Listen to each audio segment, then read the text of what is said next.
ಎಲ್ಲರಿಗೂ ನಮಸ್ಕಾರ. ಇದು ವಚನಾರ್ಥ ಚಿಂತನೆಯ ಮುಂದುವರಿದ ಭಾಗ. ಇವತ್ತು ಸಿದ್ಧರಾಮನ ವಚನಗಳಲ್ಲಿ ಶಿವಸ್ವರೂಪ ಮತ್ತು ಶಿವಜಗದ ಸಂಬಂಧ ಈ ವಿಷಯವನ್ನು ನಾನು ಬಹುತೇಕ 2 ವಿಡಿಯೋಗಳಲ್ಲಿ ಮಾಡಬೇಕು ಅಂತ ಅಂದ್ಕೊಂಡಿದ್ದೇನೆ.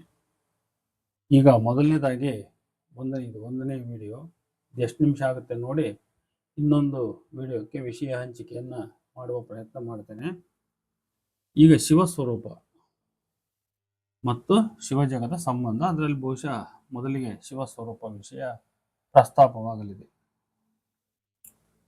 ಶಿವಸ್ವರೂಪ ಮತ್ತು ಶಿವಜಗದ ಸಂಬಂಧ ಈ ವಿಷಯ ಪ್ರತಿಯೊಬ್ಬ ಶರಣನ ತಾತ್ವಿಕ ನಿಲುವನ್ನು ಸೂಚಿಸುತ್ತದೆ. ಈ ವಿಷಯ ಒಬ್ಬ ಶರಣ ಇನ್ನೊಬ್ಬ ಶರಣನಿಂದ ತಾತ್ವಿಕವಾಗಿ ಹೇಗೆ ಭಿನ್ನ ಮತ್ತು ಅವರು ಪರಸ್ಪರ ಎಷ್ಟು ಹತ್ತಿರ ಎಂಬುದನ್ನು ನಮಗೆ ತಿಳಿಸುತ್ತದೆ. ಬಸವಣ್ಣ ಮತ್ತು ಅಲ್ಲಮನನ್ನು ಬಿಟ್ಟರೆ ಸಿದ್ಧರಾಮನ ವಚನಗಳಲ್ಲಿ ಈ ವಿಷಯ ಕುರಿತಾಗಿ ಚನ್ನಬಸವಣ್ಣನ ವಚನಗಳಿಗಿಂತಲೂ ಹೆಚ್ಚು ವಿಶೇಷವಾದ ಒತ್ತು ನೀಡಿರುವುದು ನಮಗೆ ಸ್ಪಷ್ಟವಾಗುತ್ತದೆ. ಸುಮಾರು 30ಕ್ಕೂ ಹೆಚ್ಚು ವಚನಗಳನ್ನು ನಾನು ಇಲ್ಲಿ ಆಧರಿಸಿ ಈ ಶಿವಸ್ವರೂಪದ ವಿಷಯವನ್ನು, ಇದಾದ ಮೇಲೆ ಇನ್ನೂ ಹೆಚ್ಚಿನ ವಿಚಾರಗಳನ್ನು ತೆಗೆದುಕೊಂಡು ಶಿವ ಮತ್ತು ಜಗದ ಸಂಬಂಧದ ವಿಚಾರವನ್ನು ನಾನು ಪ್ರಸ್ತಾಪ ಮಾಡಲಿದ್ದೇನೆ. ಶಿವನು ಸತ್ಯನು, ನಿತ್ಯನು, ಸತ್ಯ ಶುದ್ಧ ದೇಹಿ, ಭಕ್ತ ದೇಹಿಕ, ಕಾರುಣ್ಯವುಳ್ಳ ಮಹದಾಶ್ರಯ, ಶತಕೋಟಿ ಸೂರ್ಯ ಪ್ರಕಾಶ ಕತೀತನು ಎನ್ನುತ್ತದೆ ಸಿದ್ಧರಾಮನ 71ನೆಯ ವಚನ. ಇನ್ನ 81ನೇ ವಚನದಲ್ಲೂ ಕೂಡ ಇಂಥದೇ ಸಾರಾಂಶ ಇದೆ. ಶಿವನು ಅನಾಹತ ಲೋಕದಲ್ಲಿ ಪ್ರವೇಶಿಸುವಾಗ ಅಕ್ಷರವೆರಡರ ತದ್ರೂಪವಾಗಿದ್ದನು. ಅವನು ಆದಿ ಬ್ರಹ್ಮಾಂಡವನ್ನರಿಯುವಾಗ ಶಕ್ತಿತ್ರಯದ ಶಾಖೆಯಾಗಿದ್ದನು. ಸಕಲ ನಿಕ್ಕಲ ಸ್ವಾನುಭಾವ ಸಂಬಂಧದಲ್ಲಿ ಶುದ್ಧ ಸಿದ್ಧ ಪ್ರಸಿದ್ಧನಾಗಿದ್ದನು, ಅಂದ್ರೆ ಪ್ರಸಾದಿಯಾಗಿದ್ದನು. ಪಂಚಮಹಾವಾಕ್ಯಗಳೇ ಅವನ ಮನೆಯಾಗಿದ್ದನು. ಓಂ ನಮಃ ಶಿವಾಯ ಎಂಬ ಪ್ರಣವ ಸಹಿತ ಮಂತ್ರ ಬಹುಶಃ ಅವನಾಗಿದ್ದನು. ಓಂ ಎಂಬುದು ಶಿವನ ತನು, ಆನಂದವೇ ಅವನ ಮೂರ್ತಿ, ಪರಾಪರ ರೂಪವೇ ಅವನ ಅವಯವ. ಹೀಗೆ ನಿತ್ಯ ಮಂಗಳ ರೂಪನಾಗಿದ್ದರು. ಪರಮ ಸೀಮೆಯ ಮೀರಿದ್ದನು. 91ನೆಯ ವಚನ ಹೇಳುತ್ತೆ.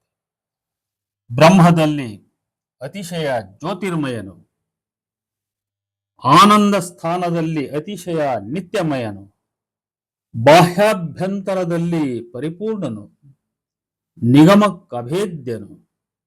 ಹೀಗೆ ವಿವರಿಸಿದ ಸಿದ್ಧರಾಮ, ಗುರುವಿನ ಕರುಣದಿಂದ ಎನ್ನ ಕರಸ್ಥಲದಲ್ಲಿ ಸಿಕ್ಕಿ ಒಳಗಾದೆ ಶಿವನ ಮಹಾಲಿಂಗ ಕಪಿಲ ಸಿದ್ಧ ಮಲ್ಲಿಕಾರ್ಜುನ ಎಂದು ಹೇಳುತ್ತಾನೆ 97ನೇ ವಚನದಲ್ಲಿ. ಸಿದ್ಧರಾಮನ 145ನೇ ವಚನದಲ್ಲಿ ಆದ್ಯಕ್ಷರದ ಭೇದವ, ನಾದದ ಆಮೋದದ ಆನಂದವ, ಆದ್ಯಕ್ಷರದ ಭೇದವ, ನಾದದ ಆಮೋದದ ಆನಂದವ, ನಾನು ನೀನು ಎಂಬ ಸಂದು ಸವೆದ ಭೇದವ, ವಾಗ್ಮನ ಖಗೋಚರವ ಎಂದು ಶಿವಸ್ವರೂಪವನ್ನು ವರ್ಣಿಸಿ, ಅದು ಕಪಿಲ ಸಿದ್ಧ ಮಲ್ಲಿಕಾರ್ಜುನಯ್ಯ, ನೀ ಬಂದು ತೋರಿ, ನೀ ಸಾಕ್ಷಿಯಾಗಿ ನೀನೇ ಎಂಬೆ ಎನ್ನುತ್ತಾನೆ. ಇಲ್ಲಿಯೂ ಕೂಡ ಅದ್ವೈತದ ನೆರಳಿರ್ತಕ್ಕಂಥದ್ದು ಬಹಳ ಸ್ಪಷ್ಟ. ಇದರ ಮುಂದುವರಿಕೆಯೋ ಎಂಬಂತಿರುವ ಸಿದ್ಧರಾಮನ 147ನೆಯ ವಚನವನ್ನು ನೋಡಿ. ಆದ್ಯಕ್ಷರ ದ್ವಯವು ಅಜಲೋಕದ ಹೆಸರಿಡಲಿ ಗಳವಲ್ಲ. ಆದ್ಯಕ್ಷರ ದ್ವಯವು ಅಜಲೋಕದ ಹೆಸರಿಡಲಿ ಗಳವಲ್ಲ. ಹೆಸರುಗೆಟ್ಟ ಸೀಮೆ ಪಸರಿಸುತ್ತಿಕ್ಕು. ಹೆಸರುಗೆಟ್ಟ ಸೀಮೆ ಪಸರಿಸುತ್ತಿಕ್ಕು. ಮತ್ತಾನಂದದ ಹೆಸರಿಡುವ ಸೀಮೆಯನ್ನು ಗುರುವಾಗಿ ಪಸರಿಸಲು ವಸುಧೆ ಕಂಡಿತು ಒಂದು ಲಿಂಗರೂಪ. ಆನಂದ ರೂಪ ಕಪಿಲ ಸಿದ್ಧ ಮಲ್ಲಿಕಾರ್ಜುನ ಅಡಗಿಪ್ಪನಂಥ ಬ್ರಹ್ಮಾಂಡವು ಅಂತೇಳಿ 147ನೇ ವಚನ. ಈ ವಚನದಲ್ಲಿ ಆದಿ ಅಕ್ಷರ ದ್ವಯ ಆದ್ಯಕ್ಷರ ದ್ವಯ ಅಂತ ಬರ್ತದಲ್ಲಿ. ಆದಿ ಅಕ್ಷರ ದ್ವಯ ಎಂದರೆ ತತ್ವಮಸಿ, ತತ್ ತ್ವಂ ಅಸಿ ಎಂಬುದು. ಆದರೆ ಇದು ಅಕ್ಷರತ್ರಯ ಅಂತ ನನಗನ್ನಿಸ್ತದೆ. ಬ್ರಹ್ಮ, ಆತ್ಮ, ಶಿವ ಆಗಿರಬೇಕು. ಈ ಅಕ್ಷರದ್ವಯವು ಈ ಅಜಲೋಕ ಎಂದರೆ ಬ್ರಹ್ಮಲೋಕದ ಹೆಸರಿಡಲಿಕ್ಕೆ ಅಳವಡುವಂಥದ್ದಲ್ಲ. ಅಂದರೆ ಬ್ರಹ್ಮವನ್ನು ಯಾವ ಹೆಸರಿನಿಂದಲೂ ಕರೆಯತಕ್ಕಂಥದ್ದು ಸೂಕ್ತವಲ್ಲ. ಹೆಸರುಗೆಟ್ಟ ಆ ಸೀಮೆ ಪಸರಿಸುತ್ತಿಕ್ಕು ಎಂದರೆ ಹೆಸರು ನಾಮಾತೀತವಾದ ಆ ಬ್ರಹ್ಮ ಸೀಮೆಯು ವಿಸ್ತರಿಸುತ್ತಿರುವುದು. ಪಸರಿಸುತ್ತಿಕ್ಕು ಅಂದರೆ ವಿಸ್ತರಿಸುತ್ತಿರುವುದು. ಆದರೂ ಆ ಆನಂದ ಎಂಬ ಹೆಸರಿನ ಆ ಸೀಮೆಯನ್ನು ಗುರುವಾಗಿ ಪಸರಿಸಲು ಅಂದರೆ ಹರಡಲು, ಆವರಿಸಲು ವಸುಧೆ ಅಂದರೆ ಈ ಭೂಲೋಕದಲ್ಲಿ ಅದೇ ಲಿಂಗರೂಪವಾಗಿ ಕಂಡಿತು. ಈ ಅನಂತ ಬ್ರಹ್ಮಾಂಡದಲ್ಲಿ ಕಪಿಲ ಸಿದ್ಧ ಮಲ್ಲಿಕಾರ್ಜುನನು ಅಡಗಿರುವನು. ಸ್ಪಷ್ಟವಾಗಿಯೇ ಸಿದ್ಧರಾಮನು ಶಿವಸ್ವರೂಪವನ್ನು ಆದಿ ಬ್ರಹ್ಮದೊಂದಿಗೆ ಸಮೀಕರಿಸಿ ಅದು ಆನಂದ ಸ್ವರೂಪದ್ದು, ಸಚ್ಚಿದಾನಂದಮಯ. 233ನೇ ವಚನ ನೋಡಿ. ಆನಂದ ಸ್ವರೂಪಿ ಬ್ರಹ್ಮ ಆತ್ಮವನ್ನು ಗುರು ಎಂಬುದು ಆವರಿಸಲು, ಆನಂದ ಸ್ವರೂಪಿ ಬ್ರಹ್ಮ ಅಥವಾ ಆತ್ಮವನ್ನ ಗುರು ಎಂಬುದು ಆವರಿಸಲು ಆ ಗುರುವೇ ಭೂಲೋಕದಲ್ಲಿ ಲಿಂಗವಾಗಿ ಕಂಡಿತು ಎಂದು ಮೂಲ ವಾಗ್ಮನ ಖಗೋಚರ ಆನಂದ ರೂಪಿ ಬ್ರಹ್ಮವು ಲಿಂಗವಾಗಿ ಗೋಚರಿಸಿತೆಂಬ ತೀರ್ಮಾನವನ್ನ ಸಿದ್ಧರಾಮ ಇಲ್ಲಿ ನೀಡುತ್ತಿದ್ದಾನೆ. ಸಿದ್ಧರಾಮ ಪರಶಿವನನ್ನು ಭಕ್ತ ರೂಪದಲ್ಲಿ ಕಾಣಲೆಚ್ಛಿಸುತ್ತಿದ್ದಾನೆನ್ನಲು ಇನ್ನು ಕೆಲವು ವಚನಗಳು ಇಲ್ಲಿ ಸಾಕ್ಷಿ ಇವೆ. ಆದಿ ಅಕ್ಷರವನ್ನು ಭೇದಿಸುವ ಭಕ್ತರನು ಆನಂದದಿಂದವರ ನೀನೆಂದೆಂಬೆ. ನೋಡು, ಆದಿ ಅಕ್ಷರವನ್ನು ಭೇದಿಸುವ ಭಕ್ತರನು ಆನಂದದಿಂದವರ ನೀನೆಂದೆಂಬೆ. ಧ್ಯಾನ ಜಪದಿಂದವರ ಆನಂದವಂ ನೆನೆವೆ ಕಾರುಣ್ಯಕರನೇ ಕಪಿಲ ಸಿದ್ಧ ಮಲ್ಲಿಕಾರ್ಜುನ ಅಂತೇಳಿ ಸಿದ್ಧರಾಮನ 152ನೇ ವಚನ. ಆದಿ ಅಕ್ಷರ ಎಂದರೆ ಬ್ರಹ್ಮ, ಆತ್ಮ. ಇದನ್ನು ಯಾವ ಭಕ್ತರು ಭೇದಿಸುವರೋ ಅಥವಾ ಅರಿಯುವರೋ ಅವರೇ ಸ್ವಯಂ ಬ್ರಹ್ಮವೇ ಆಗಿರುವರೆಂದು ತಾನು ಅವರನ್ನು ಆನಂದದಿಂದ ಕರೆಯುವುದಾಗಿಯೂ ಮತ್ತು ಧ್ಯಾನ ಜಪದಿಂದ ಅವರ ಆನಂದವನ್ನ ನೆನೆಯುವುದಾಗಿಯೂ ಹೇಳುತ್ತಾನೆ ಸಿದ್ಧರಾಮ. ಈ ವಚನದಲ್ಲಿ ಪರಬ್ರಹ್ಮವನ್ನ ಭೇದಿಸುವ ಭಕ್ತರೇ ಸ್ವಯಂ ಪರಶಿವ ಬ್ರಹ್ಮ ಎಂಬುದಿಲ್ಲಿಯ ನಿರ್ಣಯ ಮತ್ತು ಆ ಭಕ್ತರ ಆನಂದವನ್ನ ತಾನು ನೆನೆಯುವುದೂ ಸಹ ಶಿವಯೋಗ, ಶಿವಸ್ವರೂಪ ದರ್ಶನ ಕ್ರಿಯೆಯೇ ಆಗಿದೆ ಅಂತ ಹೇಳ್ತಾನೆ. ಆದಿ ನಿರಾಳ ನೋಡಿ, ಇನ್ನೊಂದು ವಚನ ಇದು.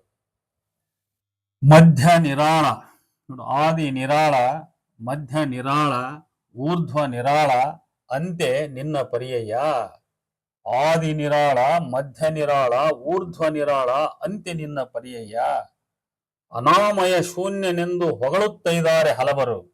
ನೀನು ಭಕ್ತ ಕಾರಣ ಪರಶಿವ ಮೂರ್ತಿ ಎಂಬುದನ್ನರಿಯರಾಗಿ. ಎಲೆ ಅಯ್ಯ, ಸುಚಿತ್ತವಾದ ಲೋಕಗಳಲ್ಲಿ ನೀನು ಗುರುತರ ನಿತ್ಯನೆಂಬುದನ್ನರಿಯರು ಕಾಣ. ಎಲೆ ಅಯ್ಯ ಅಂತ ಹೇಳ್ಬಿಟ್ಟು 153ನೇ ವಚನ. ಈ ವಚನದಲ್ಲಿ ಸ್ಪಷ್ಟವಾಗಿ ಅಲ್ಲಮನ ಶೂನ್ಯ ತತ್ವವನ್ನ ಸಿದ್ಧರಾಮ ಇಲ್ಲಿ ತಿರಸ್ಕರಿಸುತ್ತಾನೆ. ನೋಡಿ, ಅಲ್ಲಮ ಪ್ರಭು ಸಿದ್ಧರಾಮ ಅಷ್ಟೊಂದು ನಿಕಟವಾಗಿರ್ತಕ್ಕಂಥ ವಚನಕಾರ.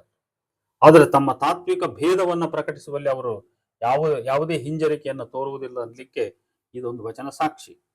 ಅಲ್ಲಮ ಪ್ರಭುವಿನ ಶೂನ್ಯ ತತ್ವವನ್ನ ನಿರಾಕರಿಸುತ್ತಾನೆ ಮತ್ತು ಟೀಕಿಸುತ್ತಾನೆ.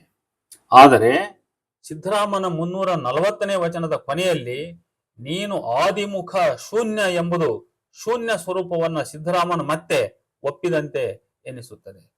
ಅದೇ ರೀತಿ ಇತ್ತವರಿಲ್ಲ, ಹೆತ್ತವರಿಲ್ಲ ನಿನಗೆ, ಆದಿ ಶೂನ್ಯ ತಮಂಧನಾಗಿದ್ದೆ ನೀನಯ್ಯ, ನೀ ಶಕ್ತಿ ಪೂರವಿಸಲಿಕ್ಕೆ ಎಲ್ಲವಾಗಿದ್ದೆಯಯ್ಯ ಎಂಬ 240ನೇ ವಚನದಲ್ಲಿಯೂ ಕೂಡ ಶಿವನ ಮೂಲ ಸ್ವರೂಪವು ಆದಿಶೂನ್ಯ ತಮಂಧ ಎಂದು ವರ್ಣಿಸಲಾಗಿದೆ. ಇಂತಹ ಶಿವ ತನ್ನ ಶಕ್ತಿಯಿಂದ ಅಂದ್ರೆ ಪ್ರಕೃತಿಯಿಂದ ಸರ್ವ ಜಗತ್ತಾದನೆಂದು ಅಲ್ಲಿ ಹೇಳಲಾಗಿದೆ. ಪರಶಿವನು ಆದಿ, ಮಧ್ಯ, ಊರ್ಧ್ವ, ನಿರಾಳ ಹಾಗೂ ಉರುತರ. ಉರುತರ ಅಂದ್ರೆ ಶ್ರೇಷ್ಠ ಅಂತ. ಶ್ರೇಷ್ಠ, ಉರುತರ ನಿತ್ಯನು ಶ್ರೇಷ್ಠ ಅಂತ. ಆದಿ ಮಧ್ಯಾವಸಾನದ ನಾದ ಭವಿಸಿತಯ್ಯ, ಬ್ರಹ್ಮನಾದವೇ ಆನಂದವಾಗಿ, ಆಮೋದದ ನಾದ ನಿನ್ನ ರೂಪಾಗಲಿಕ್ಕೆ ನಾನು ಬೆರಗಾದೆ ಕಂಡ ಅಂತ ನೋಡಿ. ಆದಿ ಮಧ್ಯಾವಸಾನದ ನಾದ ಭವಿಸಿತಯ್ಯ, ಬ್ರಹ್ಮನಾದವೇ ಆನಂದವಾಗಿ, ಆಮೋದದ ನಾದ ನಿನ್ನ ರೂಪಾಗಲಿಕ್ಕೆ ನಾನು ಬೆರಗಾದೆ ಕಂಡ ಅಂತ 154ನೇ ವಚನ. ಈ ವಚನದಲ್ಲಿ ಪರಶಿವನು ಆನಂದ ಆಗಿರುವನಲ್ಲದೆ ನಾದ ಸ್ವರೂಪನೂ ಆಗಿದ್ದಾನೆ ಎಂಬುದನ್ನು ಗಮನಿಸಬೇಕು. ಹೀಗೆ ಆನಂದ, ನಾದ, ಪ್ರಕಾಶ, ಭಕ್ತ ಈ ಸ್ವರೂಪದ ಶಿವನು ಪೂಜೆಗೆ ಅವನು ಸಿಲುಕನು ಮತ್ತು ನಿಲುಕನು ಅಂತ. ಅತ್ಯತ್ತಿಷ್ಟ ದಶಾಂಗುಲ ನರ್ಚಿಸಿ ಕಂಡೆನೆಂಬ ಬಚ್ಚ ಬರಿಯ ಮರುಳ ನೀ ಕೇಳ, ಅರ್ಚನೆ ಪೂಜೆಯಲ್ಲಿ ಸಿಕ್ಕುವನೇ, ಗುರು ತೋರಿದ ಸಚ್ಚಿದಾನಂದ ಚಿನ್ಮಯ ಚಿರಲಿಂಗವೊಪ್ಪ ಅರ್ಚಕರು ಅರ್ಚಿಸಿ ಪಡೆಯಿರೋ, 14 ಮೀರಿದ ಪದವ ನೀವೆಂಬುರುತರ ಪರಮ ಸೀಮೆಯವನಯ್ಯ ಕಪಿಲ ಸಿದ್ಧ ಮಲ್ಲಿಕಾರ್ಜುನ ಅಂತ 40ನೇ ವಚನ ಇದು. ಬಹಳ ಸ್ಪಷ್ಟವಾದ ವಚನ ಇದು. ಅತ್ಯತ್ತಿಷ್ಟ ದಶಾಂಗುಲ ನರ್ಚಿಸಿ ಕಂಡೆನೆಂಬ ಬಚ್ಚ ಬರಿಯ ಮರುಳ ನೀ ಕೇಳ, ಅರ್ಚನೆಯ ಪೂಜೆಯಲ್ಲಿ ಸಿಕ್ಕುವನೇ, ಗುರು ತೋರಿದ ಸಚ್ಚಿದಾನಂದ ಚಿನ್ಮಯ ಚಿರಲಿಂಗವೊಪ್ಪ ಅರ್ಚಕರು ಅರ್ಚಿಸಿ ಪಡೆಯಿರೋ, 14 ಮೀರಿದ ಪದವ ನೀವೆಂಬುರುತರ ಪರಮ ಸೀಮೆಯವನಯ್ಯ ಕಪಿಲ ಸಿದ್ಧ ಮಲ್ಲಿಕಾರ್ಜುನ. ಪೂಜೆಗೆ ಸಿಲುಕದ ಶಿವನ ಗುರು ತೋರಿದ ಲಿಂಗದಿಂದ ಅರ್ಚಿಸಿದರೆಂದು ಇಲ್ಲಿ ಉಪದೇಶ. ಶಿವ ಜೀವ ಅಭಿನ್ನವೆಂಬುದು ಸಿದ್ಧರಾಮನ 1584ನೇ ವಚನದ ಸಂದೇಶ. ಶಿವಜೀವ ಅಭಿನ್ನ ಅನ್ನುವಂಥದ್ದು. ದೇಹ ನಾನಲ್ಲ, ಜೀವ ನಾನಲ್ಲವೆಂಬುದು ಶಿವನೆನಿಸಿತ್ತು. ದೇಹ ನಾನಲ್ಲ, ಜೀವ ನಾನಲ್ಲವೆಂಬುದು ಶಿವನೆನಿಸಿತ್ತು. ಶಿವ ಜೀವಂಗೆ ಭೇದವೆಂಬುದು ಇಲ್ಲ ಕಾಣ, ಉದಕವಿದ್ದೆಡೆಯಲ್ಲಿ ಗಗನ ಪರಿಪೂರ್ಣದಲ್ಲಿ ರವಿತಾರೆ ಮೇಘವಾದಂತೆ ಪರಿಪೂರ್ಣ ವಸ್ತುವೇ ಚಿದಾಕಾಶದಲ್ಲಿ ಶಿವಜೀವ ಮಾಯಾ ಪ್ರಕೃತಿ ಎನಿಸಿತಯ್ಯ. ಮತ್ತೊಮ್ಮೆ ಇದನ್ನ ರಿಪೀಟ್ ಮಾಡೋಣ. ಪರಿಪೂರ್ಣ ವಸ್ತು ರವಿತಾರೆ ಮೇಘವಾದಂತೆ ಪರಿಪೂರ್ಣ ವಸ್ತುವೇ ಚಿದಾಕಾಶದಲ್ಲಿ ಶಿವಜೀವ ಮಾಯಾ ಪ್ರಕೃತಿ ಎನಿಸಿದಯ್ಯ ಕಪಿಲ ಸಿದ್ಧ ಮಲ್ಲಿಕಾರ್ಜುನ ಅಂತ. ಇದು 1584ನೇ ವಚನ. ಪರಾತ್ಪರ ವಸ್ತು ಉಪಾಧಿ ವಶದಿಂದ ಈಶತ್ವ, ಜೀವತ್ವ, ಪ್ರಕೃತಿ ಮೊದಲಾದ ಇಂದ್ರಜಾಲವಾಯಿತು ಅಂತ ಹೇಳುತ್ತೆ 1585ನೇ ವಚನ. ವಿಕಾರಿಣ್ಯಾಂ ತಸ್ಯಾಂ ಎಂಬ ಶ್ರುತಿ ಪ್ರಸಿದ್ಧವು. ವಿಕಾರ ಪ್ರಕೃತಿಯಲ್ಲದೆ ಪುರುಷನಲ್ಲಿಲ್ಲವಯ್ಯ ಅಂತ ನೋಡಿ. ವಿಕೃತಿ ಅಂತಕ್ಕಂಥದ್ದು ಅಥವಾ ವಿಕಾರ ಅಂತಕ್ಕಂಥದ್ದು ಅದು ಆ ಪ್ರಕೃತಿಗೆ ಅಥವಾ ಆ ಮಾಯೆಗೆ ಸಂಬಂಧಪಟ್ಟದ್ದು ಅಂತ, ಅದು ಪರಮ ಪುರುಷನಿಗೆ ಸಂಬಂಧಪಟ್ಟದ್ದಲ್ಲ ಅಂತ ನೋಡಿ. ಇದೆಲ್ಲ ಸಾಂಖ್ಯ ತತ್ವಗಳ ಪ್ರಭೇದ ಇವು. ಪರಮ ಪುರುಷ, ಮಾಯೆ, ಶಕ್ತಿ ಇವೆಲ್ಲವು ನೋಡಿ. ವಿಕಾರಿಣ್ಯಾಂ ತಸ್ಯಾಂ ಎಂಬ ಶ್ರುತಿ ಪ್ರಸಿದ್ಧವು. ವಿಕಾರ ಪ್ರಕೃತಿಯಲ್ಲದೆ ಪುರುಷನಲ್ಲಿಲ್ಲವಯ್ಯ, ಪುರುಷನಿಲ್ಲದಿರೆ ಪ್ರಕೃತಿಯ ಕರ್ಮ ನಡೆಯದಯ್ಯ ಅಂತ 1582ನೇ ವಚನ. ಅಂದ್ರೆ ಮಾಯೆಯ ಪ್ರಕೃತಿಯ ಒಂದು ಕ್ರಿಯೆ ನಡಿಬೇಕಾದ್ರೆ ಅದಕ್ಕೆ ಪುರುಷ ಬೇಕು. ಪುರುಷ ಇಲ್ಲದೆ ಹೋದ್ರೆ ಪ್ರಕೃತಿ ಜಡವೆನಿಸಿಕೊಳ್ತಾಳೆ, ಆಕೆ ಕ್ರಿಯೆ ನಡೆಯಲ್ಲ ಅಂತ. ಈ ಮೇಲಿನ 3 ವಚನಗಳನ್ನ ನಾವು ಇಲ್ಲಿ ಒಟ್ಟಿಗೆ ಚರ್ಚಿಸ್ತಕ್ಕಂಥದ್ದು ಅವಶ್ಯಕತೆ ಇದೆ. ದೇಹ ಜೀವಗಳೆರಡೂ ನಾನಲ್ಲ, ಉಭಯವೂ ನೀನೇ ಆಗಿರುವಿ ಎಂಬುದೇ ಇಲ್ಲಿ ಶಿವ. ದೇಹ ಜೀವಗಳೆರಡು ನಾನಲ್ಲ, ಉಭಯವೂ ನೀನೇ ಆಗಿರುವಿ ಎಂಬುದೇ ಇಲ್ಲಿ ಶಿವ. ಅಂದರೆ ಅಹಂ ಇಲ್ಲದ ಜೀವಭಾವ ಶಿವವೆಂದ ಹಾಗೆ. ಅಹಂ ಇಲ್ಲದ ಜೀವಭಾವವೇ ಅಲ್ಲಿ ಶಿವ ಅಂತ ಸಿದ್ಧರಾಮನ ಪ್ರಕಾರ. ಅಂದ್ರೆ ಅಲ್ಲಮನ ಹಾಗೆಯೇ ಕೂಡ ಶಿವ ಜೀವ ಅಭಿನ್ನ. ಆದರೆ ಚನ್ನಬಸವಣ್ಣ ಈ ದೃಷ್ಟಿಯನ್ನ ಒಪ್ಪುವುದಿಲ್ಲ. ಶಿವವೇ ಈ ಜಗತ್ತಾಗಿ ವಿಕಾಸವಾಯಿತೆಂದು ಸಿದ್ಧರಾಮನ ಅಭಿಮತ ನೋಡಿ. ಶಿವವೇ ಈ ಜಗತ್ತಾಗಿ ವಿಕಾಸವಾಯಿತೆಂದು ಸಿದ್ಧರಾಮನ ಅಭಿಮತ. ಪರಿಪೂರ್ಣ ವಸ್ತುವೇ ಚಿದಾಕಾಶದಲ್ಲಿ ಶಿವ ಜೀವ ಮಾಯಾ ಪ್ರಕೃತಿ ಎನಿಸಿತಯ್ಯ. ಆ ಪರಿಪೂರ್ಣ ಬ್ರಹ್ಮವು ಶಿವವೂ ಆಯಿತು, ಜೀವವೂ ಆಯಿತು, ಈ ಜಡಾಜಡ ಮಾಯಾತ್ಮಕ ಜಗತ್ತೂ ಆಯಿತು. ಈ ಮಾಯಾತ್ಮಕ ಪ್ರಕೃತಿ ಪುರುಷ ಇವುಗಳಿಗೆ ಸಂಬಂಧಿಸಿ ಸಿದ್ದರಾಮನಿಗೆ ಸ್ಪಷ್ಟವಾಗಿಯೇ ವೇದೋಪನಿಷತ್ತುಗಳು ಸಾಂಖ್ಯ ಯೋಗದ ಸ್ಪಷ್ಟ ಜ್ಞಾನವಿರುವುದು ನಮಗೆ ಅರ್ಥವಾಗುತ್ತದೆ. ಪ್ರಕೃತಿ ಪುರುಷ ಕುರಿತ ಬಾಲ ಗಂಗಾಧರ ತಿಲಕರ ಗ್ರಂಥದ ಚರ್ಚೆಯ ಒಂದು ಚಿಕ್ಕ ವಿವರವನ್ನ ನಾವು ಇಲ್ಲಿ ನೋಡಬಹುದು. ಬಾಲ ಗಂಗಾಧರ ತಿಲಕರು ಅವರ ಕೃತಿಯಲ್ಲಿ ಈ ಮಾತನ್ನ ಅವರು ಬರೆದಿದ್ದಾರೆ. ಆ ಅಂಶವನ್ನು ಗಮನಿಸಿ. ಪ್ರಕೃತಿಯು ತನ್ನನ್ನು ತಿಳಿಯಲಾರದ ನೋಡಲ್ಪಡುವ ವಸ್ತು ಅಂದ್ರೆ ಜ್ಞೇಯ. ಈ ಪ್ರಕೃತಿಯನ್ನ ತಿಳಿಯುವವನು ಇದರಿಂದ ಭಿನ್ನವಾದ ಪುರುಷ ಆತ್ಮನು ಅಂದ್ರೆ ಜ್ಞಾತೃ ಅಂತ. ನೋಡಿ, ಪ್ರಕೃತಿಯು ತನ್ನನ್ನು ತಿಳಿಯಲಾರದ ನೋಡಲ್ಪಡುವ ವಸ್ತು ಅಂದ್ರೆ ಜ್ಞೇಯ. ಅದು ಈ ಪ್ರಕೃತಿಯನ್ನ ತಿಳಿಯುವವನು ಇದರಿಂದ ಭಿನ್ನವಾದ ಪುರುಷ, ಅವನ ಆತ್ಮನು, ಅವನು ಜ್ಞಾತೃ. ಅವನು ಪುರುಷನು ನಿರ್ಗುಣ ವಿಕಾರರಹಿತನು. ನೋಡುವುದು ತಿಳಿಯುವುದಷ್ಟೇ ಅವನ ಕೆಲಸ. ಅಂದ್ರೆ ತಿಳಿತಕ್ಕಂತ ಕರ್ತೃ ಏನದನಲ್ಲ ಅವನು ಆತ್ಮನ, ಅವನು ಜ್ಞಾತೃ. ತಿಳಿಯಲ್ಪಡುವ ವಸ್ತು ಏನಿದೆಯಲ್ಲ ಅದು ಜ್ಞೇಯ. ಜಗತ್ತಿನ ಸರ್ವ ವ್ಯಾಪಾರಗಳನ್ನು ಪ್ರಕೃತಿಯೇ ಇಲ್ಲಿ ನಿಭಾಯಿಸುತ್ತದೆ. ವಿಕಾರವು ಪ್ರಕೃತಿ ಸ್ವಭಾವ. ಪ್ರಕೃತಿ ಅಚೇತನ, ಪುರುಷ ಸಚೇತನ. ಪ್ರಕೃತಿಯು ಕರ್ತೃ, ಪುರುಷನು ಅಕರ್ತ. ಪ್ರಕೃತಿಯು ಕುರುಡ, ಪುರುಷನು ಸಾಕ್ಷಿ. ಪುರುಷನಿಲ್ಲದೆ ಪ್ರಕೃತಿಯ ಕೆಲಸ ನಡೆಯದು. ಆತ್ಮರೂಪನಾದ ಮೂಲ ಬ್ರಹ್ಮನಿಂದಲೇ ಆಕಾಶಾದಿ ಪಂಚಭೂತಾತ್ಮಕ ಜಗತ್ತು ಹುಟ್ಟಿತು. ಶುದ್ಧ ಬ್ರಹ್ಮನಲ್ಲಿಯೇ ಮಾಯಾತ್ಮಕ ಪ್ರಕೃತಿಯು ಮೊದಲು ಹುಟ್ಟಿ ಜಗತ್ತ ಸೃಷ್ಟಿಗೆ ತೊಡಗಿತು ಎಂಬುದನ್ನ ತಿಲಕರು ಇದು ಇದು ಇದು ವೇದಾಂತಿಗಳ ನಿಲುವು ಅಂತ ಹೇಳ್ತಾರೆ. ಅವರ ಕೃತಿಯ ಪುಟ ಸಂಖ್ಯೆ 214. ಗಮನಿಸಬೇಕಾದ ಸಂಗತಿ, ವೇದಾಂತಿಗಳಲ್ಲಿ ಆ ಮುನ್ನ ಇಲ್ಲದ ಪ್ರಕೃತಿ ಪುರುಷ ಕಲ್ಪನೆ ಬೆಳೆದು ಅವು ಪರಬ್ರಹ್ಮಕ್ಕೆ ಅಧೀನವಾದವು ಎನ್ನುವುದನ್ನು ನಾವು ಗಮನಿಸಬೇಕು. ತಾಂತ್ರಿಕರಲ್ಲಿ ಶಕ್ತಿ ಪ್ರಕೃತಿಯೇ ಮೊದಲು. ಸೃಷ್ಟಿ ಕ್ರಿಯೆಗಾಗಿ ಆಕೆ ಪುರುಷನನ್ನ ಸೃಷ್ಟಿಸಿಕೊಳ್ಳುತ್ತಾಳೆ. ಆದರೆ ವೇದಾಂತಿಗಳಲ್ಲಿ ಸೃಷ್ಟಿಯ ಸಂಕಲ್ಪದಿಂದ ಪ್ರಕೃತಿಯನ್ನು ಆತ್ಮ, ಪುರುಷ ಅಥವಾ ಪರಬ್ರಹ್ಮ ಸೃಷ್ಟಿಸಿಕೊಳ್ಳುತ್ತಾನೆ. ಪುರುಷನು ಮಾಯಾತ್ಮಕ ಪ್ರಕೃತಿಯ ಸಂಪರ್ಕಕ್ಕೆ ಬರುವುದರಿಂದಲೇ ಪ್ರಕೃತಿಯಲ್ಲಿ ಗುಣಕ್ಷೋಭೆಯುಂಟಾಗಿ ಸೃಷ್ಟಿ ಪ್ರಾರಂಭವಾಗುತ್ತದೆ. ಈ ವೈಚಾರಿಕತೆಯ ನೆರಳು ಸಿದ್ದರಾಮನ ಮೇಲಿನ ಈ ಮೇಲೆ ನಾವೇನು ಚರ್ಚೆ ಮಾಡಿದ್ವಲ್ಲ ಆ ವಚನಗಳಲ್ಲಿ ನಮಗೆ ಕಾಣುತ್ತದೆ. ನೋಡಿ, ಇಲ್ಲಿ ಒಂದು ವಿಷಯವನ್ನ ನಾನು I want to repeat it once again. ನೋಡಿ, ತಾಂತ್ರಿಕರಲ್ಲಿ ಶಕ್ತಿ ಪ್ರಕೃತಿಯೇ ಮೊದಲು. ಸೃಷ್ಟಿ ಕ್ರಿಯೆಗಾಗಿ ಆ ಪ್ರಕೃತಿ ಪುರುಷನನ್ನ ತಾನೇ ಸೃಷ್ಟಿಸಿಕೊಳ್ತಾಳೆ, ಎಲ್ಲಿ? ತಾಂತ್ರಿಕರಲ್ಲಿ. ಆದರೆ ವೇದಾಂತಿಗಳಲ್ಲಿ ಇದು ಉಲ್ಟಾ. ಸೃಷ್ಟಿಯ ಸಂಕಲ್ಪದಿಂದ ಪ್ರಕೃತಿಯನ್ನು ಆತ್ಮ ಅಥವಾ ಪುರುಷ ಅಥವಾ ಪರಬ್ರಹ್ಮ ಸೃಷ್ಟಿಸಿಕೊಳ್ಳುತ್ತಾನೆ. ಪುರುಷನು ಮಾಯಾತ್ಮಕ ಪ್ರಕೃತಿಯ ಸಂಪರ್ಕಕ್ಕೆ ಬರುವುದರಿಂದಲೇ ಪ್ರಕೃತಿಯಲ್ಲಿ ಗುಣಕ್ಷೋಭೆಯುಂಟಾಗಿ ಸೃಷ್ಟಿ ಪ್ರಾರಂಭವಾಗುತ್ತದೆ ಅಂತ. ನೋಡಿ, ಈ ರೀತಿಯ ಒಂದು ವೈಚಾರಿಕ ಪಲ್ಲಟ ಏನಿದೆಯಲ್ಲ, ಇದಕ್ಕೆ ನಮ್ಮ ವ್ಯವಸ್ಥೆಯ ಒಳಗಿನ ಪಲ್ಲಟ ಕಾರಣ. ಅಂದ್ರೆ ಮಾತೃ ಪ್ರಧಾನ ಸಮಾಜ ಇದ್ದಾಗ ಅಲ್ಲಿ ಶಕ್ತಿ ಪ್ರಧಾನಳಾಗಿರ್ತಾಳೆ. ಅದು ಪುರುಷ ಸಮಾಜಕ್ಕೆ ಪರಿವರ್ತಿತವಾದಾಗ ಇಲ್ಲಿ ಪುರುಷ ಪ್ರಧಾನವಾಗ್ತಾನೆ ಅಂತ. ಹಾಗಾಗಿ ಸೃಷ್ಟಿ ಕ್ರಿಯೆಗಾಗಿ ಪುರುಷನನ್ನು ಸೃಷ್ಟಿಸಿಕೊಳ್ಳುತ್ತಾಳೆ. ಆದರೆ ವೇದಾಂತಿಗಳಲ್ಲಿ ಸೃಷ್ಟಿಯ ಸಂಕಲ್ಪದಿಂದ ಪ್ರಕೃತಿಯನ್ನ ಪುರುಷ ಸೃಷ್ಟಿಸಿಕೊಳ್ಳುತ್ತಾನೆ.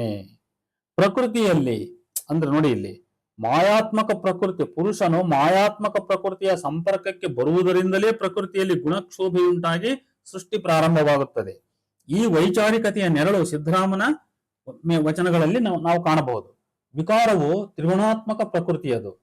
ಪರಮ ಪುರುಷನು ಈ ಪ್ರಕೃತಿಯ ಮೂಲಕ ಈ ವ್ಯಕ್ತ ಜಗತ್ತನ್ನ ಸೃಷ್ಟಿಸುತ್ತಾನೆ. ಪುರುಷನಿಲ್ಲದಿದ್ದರೆ ಪ್ರಕೃತಿ ನಿಷ್ಕ್ರಿಯ. ಇದಕ್ಕೆ ವಿರುದ್ಧವಾದುದು ತಾಂತ್ರಿಕರ ನಿಲುವು. ಶಕ್ತಿ ಇಲ್ಲದ ಶಿವನು ಅವನು ಜಡ ಅಂತ. ನೋಡಿ, ಹೀಗೆ ನಾವು ತಾಂತ್ರಿಕರ ನಿಲುವಿಗೂ ವೇದಾಂತದ ನಿಲುವಿಗೂ ಇರುವಂತಹ ಒಂದು ವ್ಯತ್ಯಾಸವನ್ನ ಯಾವುದರ ಹಿನ್ನೆಲೆಯಲ್ಲಿ ಅರ್ಥ ಮಾಡ್ಕೋಬಹುದು? ಈ ಸಾಮಾಜಿಕ ಸಾಂಸ್ಕೃತಿಕ ವ್ಯವಸ್ಥೆಯ ಪಲ್ಲಟದ ಹಿನ್ನೆಲೆಯಲ್ಲಿ ಅರ್ಥ ಮಾಡ್ಕೋಬಹುದು. ಅಂದ್ರೆ ಎಲ್ಲಿಯವರೆಗೆ ಮಾತೃ ಪ್ರಧಾನ ಸಮಾಜ ಪ್ರಧಾನವಾಗಿತ್ತೋ ಅಲ್ಲಿಯವರೆಗೆ ಶಕ್ತಿ ತತ್ವ ಪ್ರಧಾನವಾಗಿತ್ತು. ಆ ಮಾತೃ ಪ್ರಧಾನ ಸಮಾಜ ಹೋಗಿ ಪುರುಷ ಪ್ರಧಾನ ಸಮಾಜ ಬಂದ ಮೇಲೆ ಪುರುಷ ತತ್ವ ಪ್ರಧಾನವಾಗಿ ಶಕ್ತಿ ತತ್ವ ಅಧೀನವಾಯಿತು ಎನ್ನುವಂತ ವಿಚಾರ ಇಲ್ಲಿ ನಮಗೆ ಎದ್ದು ಕಾಣ್ತದೆ. ಇಷ್ಟು ಹೇಳ್ತಾ ಈ ವಿಡಿಯೋ ಮುಕ್ತಾಯಗೊಳಿಸ್ತಾ ಇದ್ದೆ. ನಮಸ್ಕಾರ.